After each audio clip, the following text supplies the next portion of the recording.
Hello, I'm a 23 on my ACT and a 1600 on my SAT.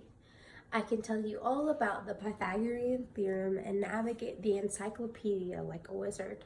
What I don't know how to do is pay my bills, file my taxes, or even write a resume. I am currently employed at a fast food restaurant making minimum wage.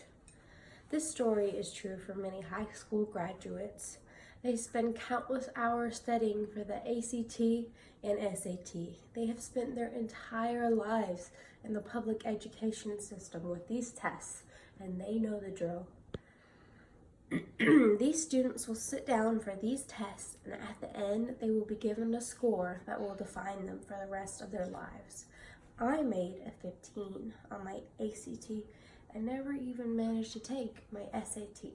I spent my whole life homeschooling and never took a standardized test more than 1 or 2 times. I should be a failure according to my test scores, but I am not.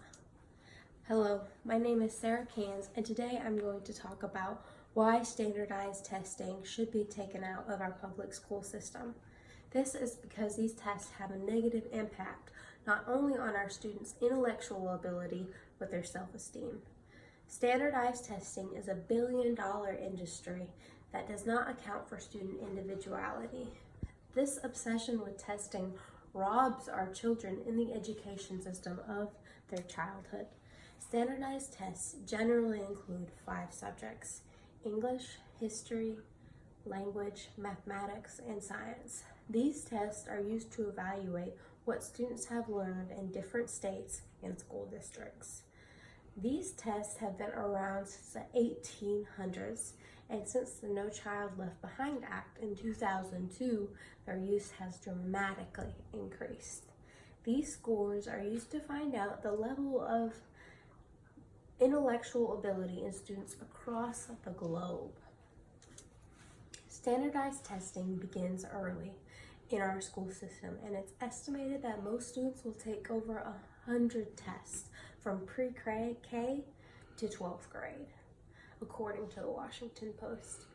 Students spend hours studying and stressing over these tests.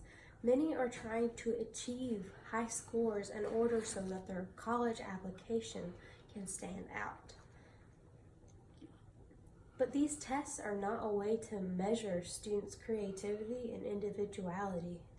Students can become so filled with anxiety that vomiting and crying is pretty common. A Stanford 9 exam even comes with instructions on what to do if a student vomits on the booklet. If a student doesn't do well on a test, they are placed into a category called failures. This test has terrible effects on American children. Standardized tests are an unreliable way to measure a student's performance. The 2001 study published by the Brookings Institution found that 50 to 80% of year-over-year score improvements were temporary and caused by fluctuations that had nothing to do with long-term changes in learning. Instead of causing our children pain and anxiety throughout their student life, the school system should celebrate each student's unique gifts and individuality. This billion-dollar testing industry is notorious for making costly and time-consuming errors. Pearson, a well-known test-making company, contracted $254 million to administer Florida's comprehensive assessment test. They delivered these results in 2010, over a month and a half late, and their accuracy was challenged by over half the state's superintendents. Hawaii even had to regrade over 100,000 students' test books because the students received blank test booklets back. In conclusion, standardized tests is an outdated practice that categorizes children negatively. It takes countless hours occupying students' minds, causing undue turmoil.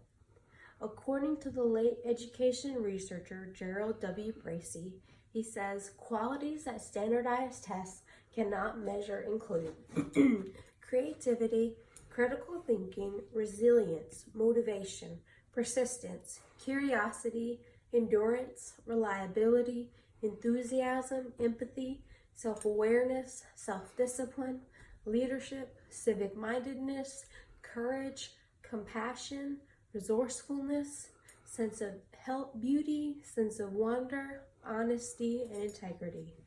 Thank you.